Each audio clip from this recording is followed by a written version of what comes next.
ದೇವ್ರು ನಿಮ್ಮ ಹತ್ರ ಏನೋ ಹೇಳ್ಬೇಕಂತೆ ಫ್ರೆಂಡು. ಕೇಳಿಸ್ಕೋತೀರಾ?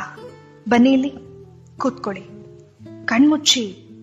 ಹಾ, ಈಗ ಕೇಳಿಸುತ್ತೆ ನೋಡಿ, ಗಮನ ಕೊಡಿ.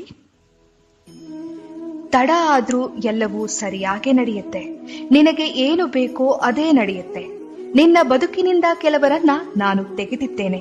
ಅವರಿಗೆ ನಿನ್ನನ್ನು ಪಡೆಯುವ ಅರ್ಹತೆ ಇರಲಿಲ್ಲ. ನಿನ್ನ ಪ್ರಾರ್ಥನೆ ನಾ ಕೇಳಿದ್ದೇನೆ, ಹಾಗೆಯೇ ಅವರಾಡಿದ ಮಾತುಗಳನ್ನು ಕೇಳಿದ್ದೇನೆ. ನೀ ಕೇಳಿಸಿಕೊಳ್ಳದೇ ಇರುವ ಸತ್ಯಗಳು ನನಗೆ ಕೇಳಿಸಿದೆ.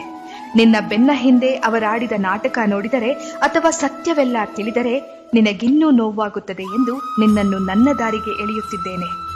ಕಷ್ಟ, ಅವಮಾನ, ನಿಷ್ಠೂರದ ಮಾತುಗಳೆಲ್ಲವೂ ನಿನ್ನನ್ನು ನಾ ಪರೀಕ್ಷಿಸುತ್ತಿರುವ ವಿಧಾನಗಳು. ಈ 4 ದಿನದ ಕಷ್ಟಗಳೆಲ್ಲ ಬದುಕಲ್ಲ. ತಾಳ್ಮೆಯಿಂದ ಇರು, ನನ್ನಲ್ಲಿ ನಂಬಿಕೆ ಇಡು. ಎಲ್ಲವೂ ಸರಿಯಾದ ಸಮಯಕ್ಕೆ ನಿನ್ನ ಕೈ ಸೇರುತ್ತೆ. ಎಲ್ಲವೂ ಸರಿಯಾಗೇ ನಡೆಯುತ್ತೆ. ನಿನಗೆ ಒಳ್ಳೇದೇ ಆಗುತ್ತೆ. ನೀ ಪಟ್ಟ ಶ್ರಮ, ಉಂಡ ನೋವುಗಳ ನಡುವೆ ಪುಟಿದೆದ್ದ ನಿನ್ನ ಜೀವನೋತ್ಸಾಹವನ್ನ ನಾನು ಕಂಡಿದ್ದೇನೆ. ನಿನ್ನ ಶ್ರಮಕ್ಕೆ ನನ್ನ ಫಲಿತಾಂಶ ಖಂಡಿತ ಸಿಗುತ್ತದೆ.